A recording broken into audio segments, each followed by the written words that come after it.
This Rough Country 4-inch lift kit is for those of you that have a 2003 to 2006 TJ that are looking to run a set of 33-inch tires on your Jeep. 33s are what are recommended for a lift kit of 4 inches. That's what Rough Country recommends. That's what I recommend as well. If you do want to go up to a 35-inch tire, you're probably going to have to go with a bigger lift. You might be able to squeeze them under this lift, but you're definitely going to have some rubbing, probably on-road, definitely off-road. And if you're going to go with a smaller 31-inch tire, you can probably get away with a smaller lift, something around 2.5 inches. So again, 4 inches of lift that we're looking at here, 33-inch tires. Now, as far as the installation goes, this lift kit is going to come with quite a few components, all of the necessary components to get your Jeep rolling down the road again with a 4-inch lift installed on it. So you're gonna have a lot of parts and pieces. This is gonna be something that if you're gonna tackle it on your own, you're gonna have your whole toolbox out. You're going to spend probably 3 to 4 hours doing this install, depending on your proficiency, what tools you have at hand, and I am going to give it a 3 out of 3 wrenches, but we'll talk a little bit more about the installation in just a second. So, like I said, this is going to be a pretty complete lift kit for a 4-inch lift kit. When you're lifting a TJ 4 inches or more, that's kind of the magic number there, when you have to start doing something with the rear drive line in order to avoid any sort of vibrations. And what this kit does is what's a little bit cheaper and a little bit easier than doing a full slip yoke eliminator and a CV drive shaft and adjustable control arms. This is going to include a set of transfer case drop brackets and also a set of both front and lower control arms to get your pinion angles and your caster angle up front a little bit back closer to spec. So it is going to come with everything that we talked about, everything that you need to get rolling down the road again without any vibrations, but this is a way that you can do it, saving a little bit of money, keeping the cost of this lift kit down a little bit. If you are looking to go all out, if you plan to install a slip yoke eliminator and a CV drive shaft and those adjustable control arms down the line, I would probably steer you toward another lift kit that's going to upgrade a little bit easier without having to buy parts now and then buy them again later. So let's talk about what comes in this lift kit, what's included. Now I have about roughly half the lift kit on the table here because it started to get a little bit crowded, but starting over here, you are going to get all 4 springs, so front and rear coil springs, and that's where all of your lift is going to come from. No coil spring spacers. This is all coming from the coil springs, which is really going to be a benefit. When you have spacers, you can end up with coil binding, some shock length issues, a couple different problems that you can run into. This is really the right way to do it. This is the good way to do it here with getting all of your lift from the springs. To match those new longer springs, you're also going to have new longer shocks, and these shocks are going to be the Rough Country N 3.0 shocks, which are a newer version of the nitrogen charged shock by Rough Country. A nitro shock is going to have a nitrogen charge inside of it, and the point of that charge is to eliminate any sort of foaming or cavitation that can happen inside of the liquid that's in the shock. So when you're working the shock really hard over a long period of time, off-road, high-speed, washboards, whatever it might be, you're not going to end up with a lot of shock fade with a nitrogen-charged shock. However, a nitrogen-charged shock in general will ride a little bit stiffer than a hydraulic shock. So do keep that in mind. You're going to get a little bit more stiffness out of these shocks. But like I said, these kits are very upgradable, so install it. If you find you don't like the shocks down the line, you can always swap out the shocks and still use the rest of this lift kit. Right here we have one set of control arms. With this lift, you are going to get both the front and rear lower control arms, and the idea behind that is resetting your pinion and your caster angles. So when you lift your Jeep, you actually end up rolling the pinions a little bit, which will affect your pinion and your caster up front, your pinion in the rear. Changing to a longer set of lower control arms like this is going to push those angles back a little bit closer to stock, which is definitely a good thing.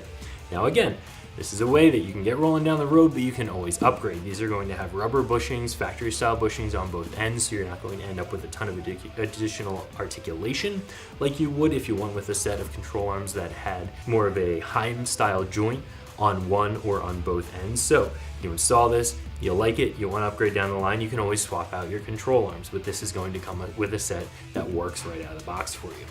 Here you have your rear track bar bracket that's going to get your roll center back a little bit closer to factory and make sure that your track bar is going to clearance everything. Right here, this is your transfer case drop bracket. When you're installing a lift kit that is 4 inches or taller on a TJ, you need to do something with the rear driveline angles to eliminate any sort of vibration. Now, one way to do that is the more involved, the more expensive, but a lot of people would say the better way to do it. And that is with a slip yoke eliminator, a CV or constant velocity drive shaft, and a set of adjustable lower control arms, or upper or both, in order to set your pinion angle properly. Now, all of that is going to be expensive. It's going to require a lot more work. So this kit, being upgradable, is going to still come with the more basic option that gets you rolling down the road again, and that's some spacers that lower down that belly pan, which is also the cross member that holds your transfer case in place.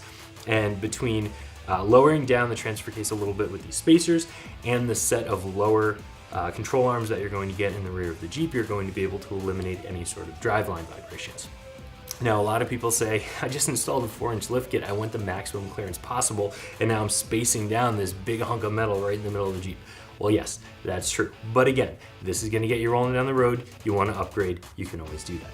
Over here, you're gonna have a set of both front and rear sway bar end links. Those are going to be longer to make sure that your sway bars are at the proper angle with your new taller lift. So as you can see, a lot of components included here. Really, the bare necessities that you need to lift your TJ 4 inches and roll down the road without any major issues, and with leaving a lot of room for improvement and upgrade down the line. So for the installation, again, 3 out of 3 wrenches, 3 to 4 hours time, depending on the tools you have at your disposal.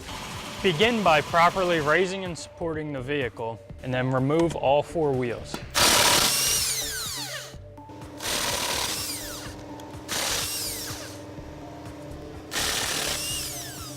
With the wheels removed, you're going to want to start at the front by removing the upper shock stud. It may be necessary to grab the bottom of the shock with a pair of pliers to prevent it from spinning. You'll want to remove the 14mm nut up top. You're going to want to continue with the same procedure on the opposite side and remove the upper shock stud.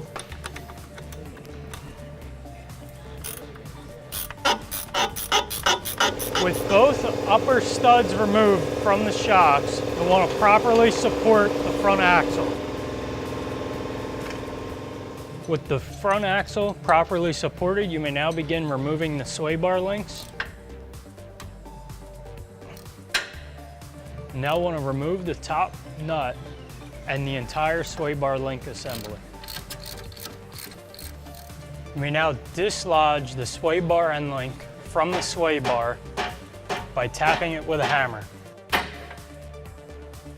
Using the same procedure, remove the bolt on the bottom of the sway bar end link. I'm going to remove the top bolt from the sway bar link, strike the sway bar with a hammer to remove the end link from the socket. Using a 13mm wrench and socket, you will now remove the lower bolts from the shock.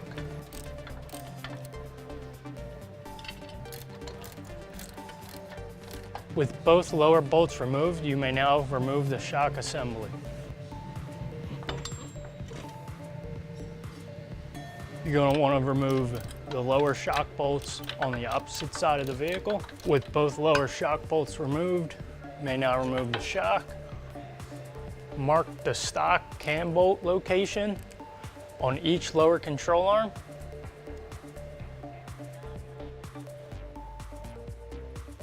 Remove the track bar bolt from the passenger side of the axle.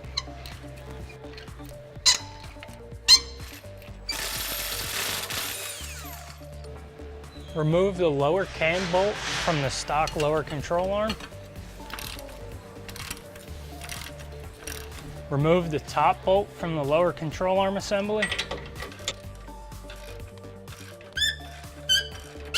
Now I want to remove the lower control arm bolts on the opposite side of the vehicle.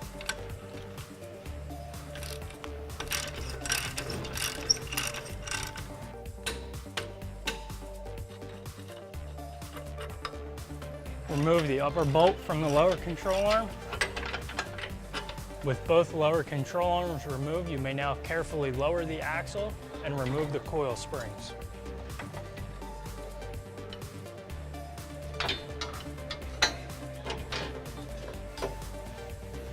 With all of your stock parts uninstalled, you may now begin installing your new coil springs.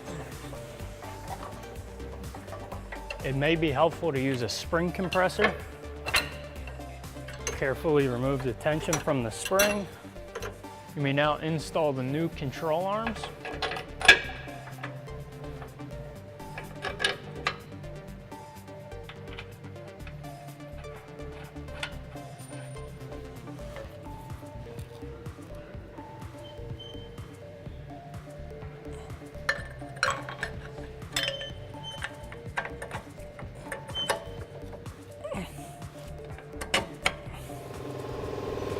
Reinstall the washer and nut on the back. Do not tighten at this time. Install the new lower control arm to the opposite side of the vehicle. Align the lower cam bolt. On the stock track bar mount, measure directly over 3/4 of an inch from the center of the hole. Mark the center.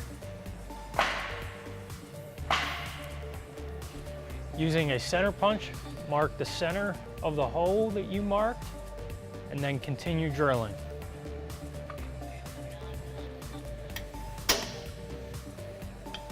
You're going to want to use a 7/16 drill bit.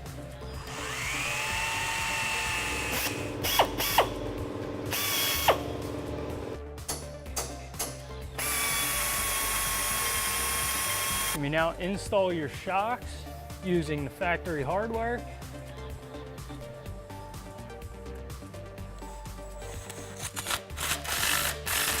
Install the new bushings and washers supplied with the kit on top of the shock. Cut the retaining strap on the shock and carefully guide the shock into place. Place another bushing and washer on the top. Secure with the supplied nut. Tighten the nut on the top of the shock until the bushings begin to squish together. Place the shock in the mounting location on the opposite side of the vehicle. Secure to the rear axle with the factory fasteners.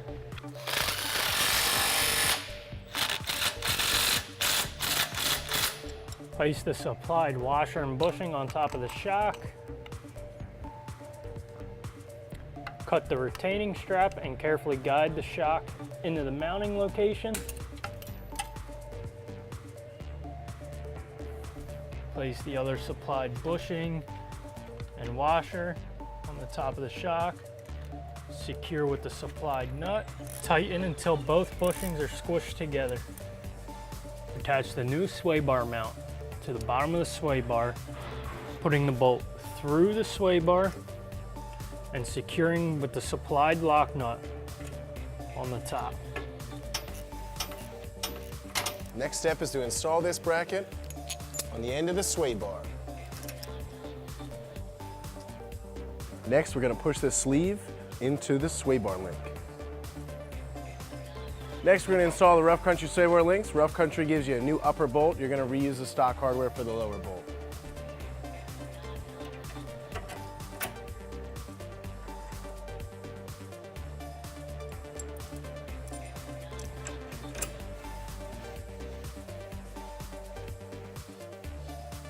Use your factory bolt for the bottom. Using a wrench and a socket, tighten up your sway bar bolts.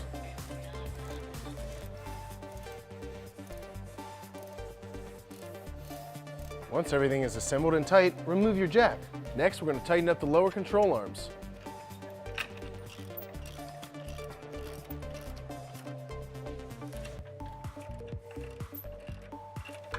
First step, with the vehicle in the air, is to support the rear axle with jack stands. Begin by removing the shocks.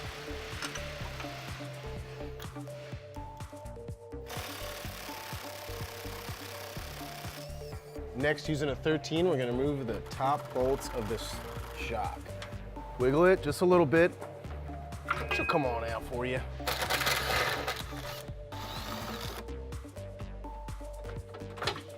Next, we're going to disconnect the rear sway bar links.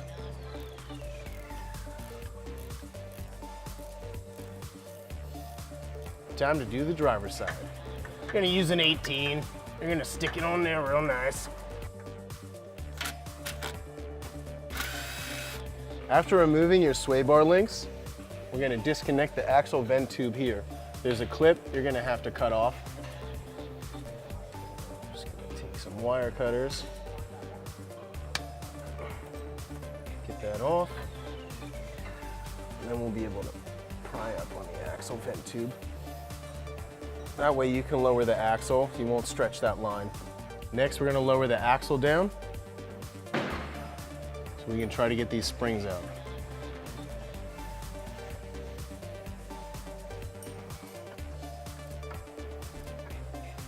So with the track bar bolt removed, we're gonna lower the axle down and we're gonna take out the bottom track bar bolt.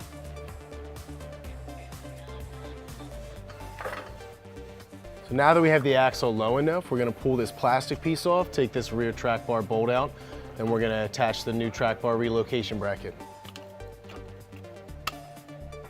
So you're gonna need a T55 Torx to take this big bolt out.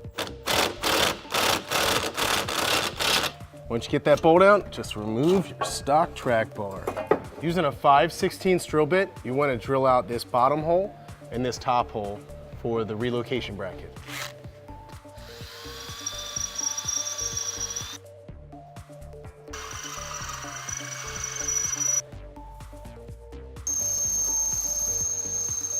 All right, now we're gonna reinstall the track bar relocation bracket. They provide you with all the hardware to do so, and there's a sleeve that goes inside here. Insert that in there.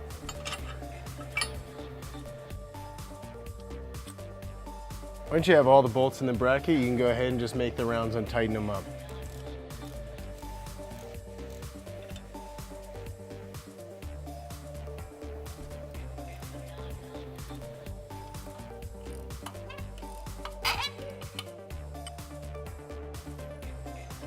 Once you have the stock controller mount, we're going to replace it with the rough country controller. You're going to reuse the factory hardware, and you want the curve to face down.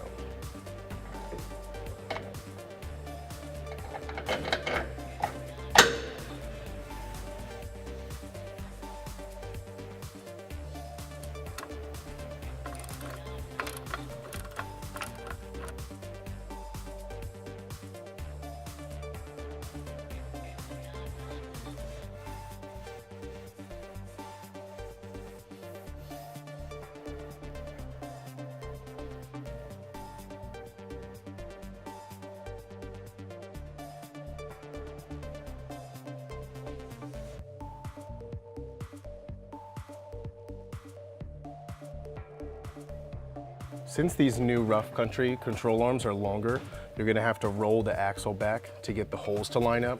I like to stick a pry bar in the shock mount. That way you can roll the axle.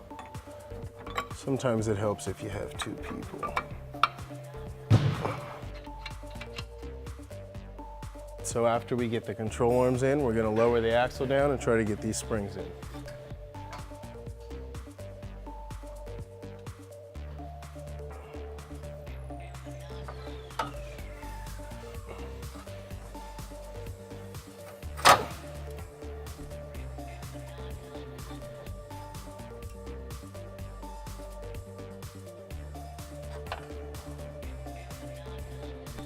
So now that the springs are in, we're gonna raise the axle up and compress them. All right, so now we're gonna tighten the control arms up.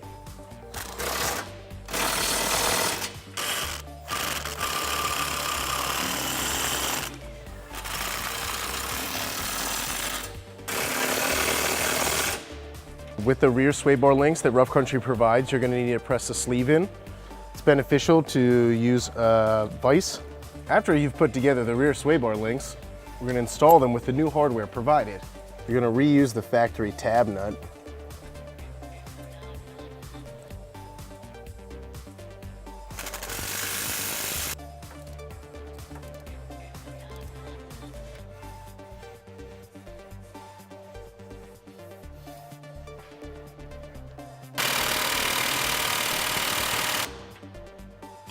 All right, next step is going to be to reinstall the new shocks. So I like to get one of the bolts started. It makes it a little easier.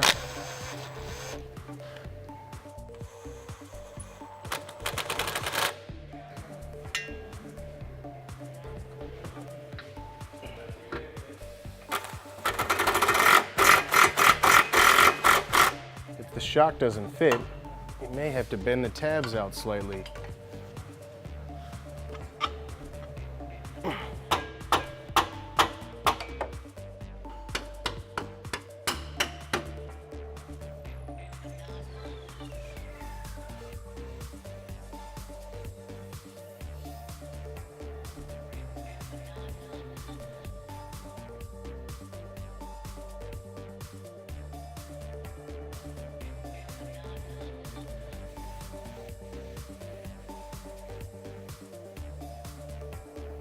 So now that we've installed the rear shocks, we're going to reinstall the rear track bar.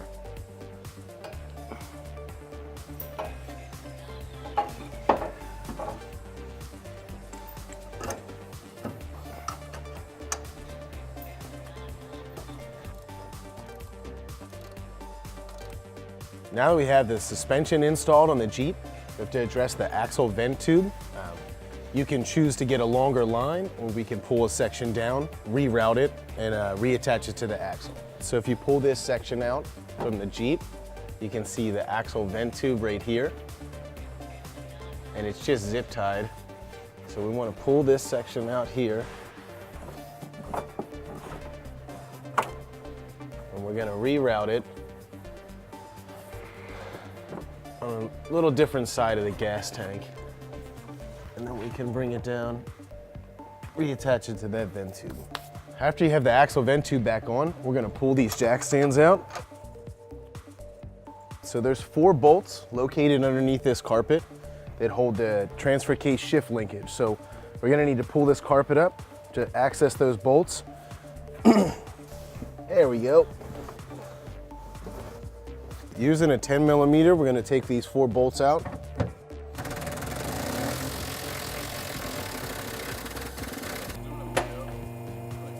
All right, now that we have all 4 bolts pulled out of here from the inside of the cab, we're gonna go ahead.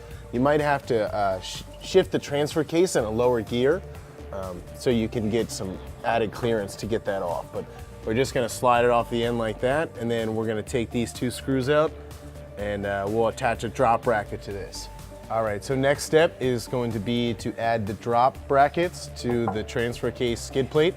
So we're gonna support the transmission right here with a pole jack. Just lift up on it a little bit, and then we're gonna do one side, loosen one side, take one side out, put a drop bracket in. Then we're gonna go ahead and do the other side.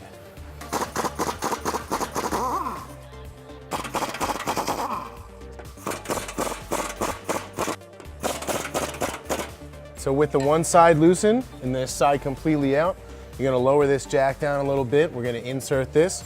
Rough Country gives you new bolts. They do not provide you with washers. I recommend putting washers on them. We're gonna go ahead and just stick that in there.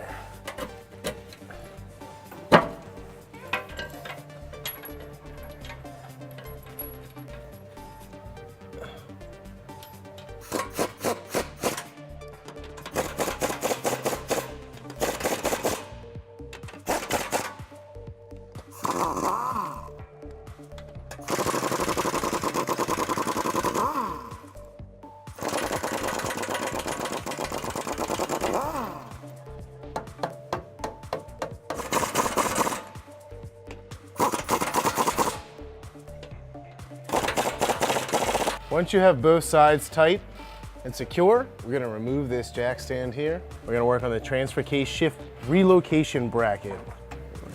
So we're gonna pull these using a 10mm out of this bracket.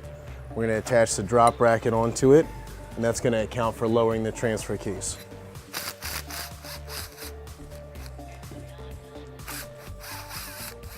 Gonna reuse the stock hardware to attach the bracket to the original bracket.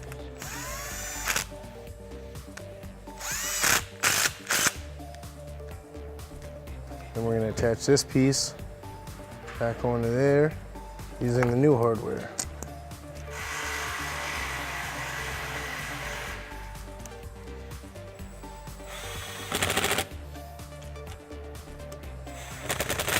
So with the new drop bracket installed, we're gonna put the Pancake shift bracket back in. With the Jeep down so you can access the inside of the cab, you may need someone to hold the bracket from underneath, but if you can get it to sit there, we'll put these 4 bolts in.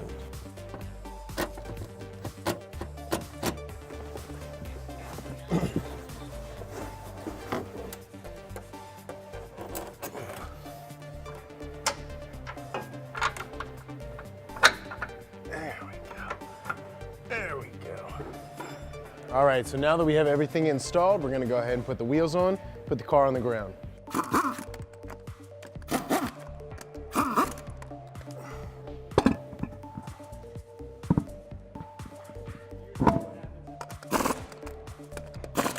All right, so with the Jeep on the ground, the full weight of the vehicle on the suspension, you'll get this track bar bolt to line up. You may have to have a second person turn the steering wheel, and that'll push the track bar over and line that bolt a little bit. We have it lined up now, so we're gonna go ahead and put this together.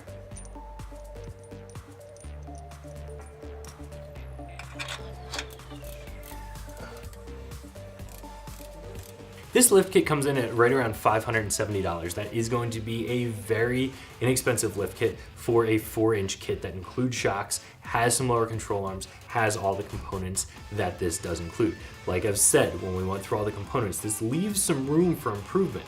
This is gonna be an inexpensive way to get rolling on some 33s, and then as you're driving the Jeep, as you're using it off-road, you can find some ways that you want to improve it and then go and swap those parts out slowly, which is a great way to do it. A lot of people don't need to spend 2 to 3 times this much money on a lift kit right off the bat because they're not going to use that lift kit to its fullest potential. Here, you have something, you get on bigger tires, you go out, you have fun, your Jeep's looking good, and then as you want to improve it, as you want to upgrade it, you can do that. So if you're looking for an inexpensive lift kit that'll get you rolling down the road on 33s, I definitely recommend taking a look at this kit from Rough Country, and you can find it right here at ExtremeTerrain.com.